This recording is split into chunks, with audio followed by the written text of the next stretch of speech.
breaking the mental health stigma with men. A life coach and best-selling author joins us next with the simple steps to tackle that subject.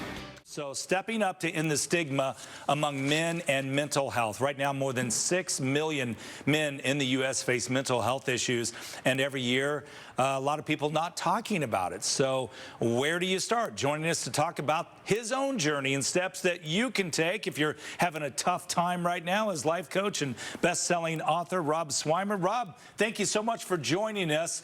We'll talk about what you went through and overcame in a minute, but you know, we men, we got to act like we're tough and we can't talk to anybody about our vulnerabilities and we'll get through it on our own, but that's not always the case, is it?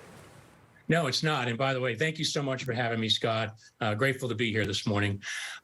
You know, the whole superhero syndrome, guys need to be strong. They need to, you know, not talk about what's really going on. But, you know, the true fact is that, you know, 75% of the suicides in America are men. Men are still not talking about mental health, and it's definitely a crisis right now. So my mission with this book, Surrender to Your Adversity, is really to get the word out that, hey, I'm just a regular guy that went through some stuff, and I'm trying to pass on the lessons that I learned to get men to talk and to normalize the conversation about mental health. And one of the things that you point out is it's vulnerability. It's good to be vulnerable. It's okay for us to do that. Absolutely, Scott. I mean, vulnerability is a sign of courage. And we need to flip that coin where a lot of men think it's a sign of weakness, and it's not.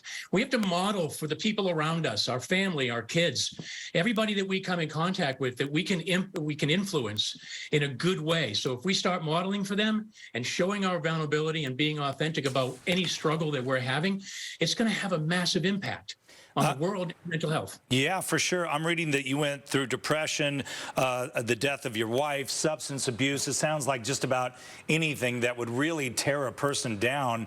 What was the couple of steps that really helped you in getting over all of that? Yeah, so I get that question a lot, and I detail this in my book, and it's basically what I say is there's 3 steps I really identified through the years of building up what I call as a resilience muscle. It's a muscle, right? We go to the gym to make our muscles big as guys. We need to go to the mental gym. So to overcome adversity, you need to build that resilience muscle. So I have 3 steps. Basically, is to acknowledge it and accept it. Basically, embrace it. And then you separate that as just an emotion, right? Where our brains are telling us that we need to, take notice, right? So you separate it, and then you evaluate. You evaluate where you are and where you could go. You pull back, right? And then you pivot and move forward with new purpose and new perspective. I call it, surrender to give in, not give up. And that's where the work is. Okay, and then once let's say you've had a bad year and you've gotten through it with the help of others and doing different things that you're talking about, is it okay? Do you want to revisit that on occasion just to make sure that it's all good? Well, Scott, let me tell you the truth is you have a daily reprieve. Okay. You need to get the mindset right every day. How I do that is I start my day in a gratitude state. And if I am grateful, it's impossible for my brain to focus on fear.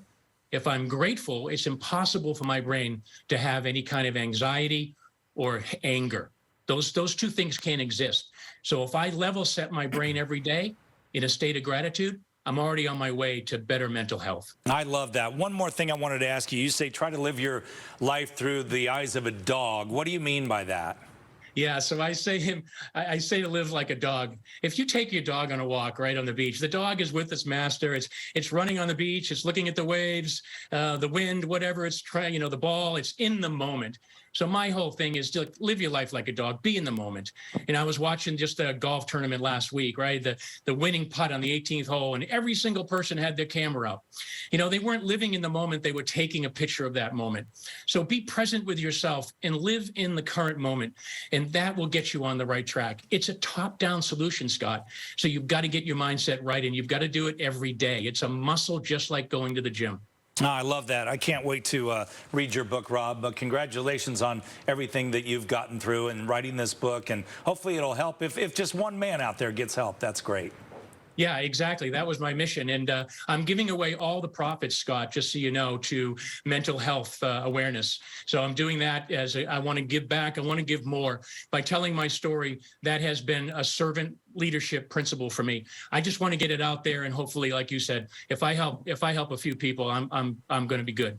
Well, you helped me. So thank you. You're a good man. It's really nice talking to you. Thank you, Scott. All right. Again, thanks for having me on.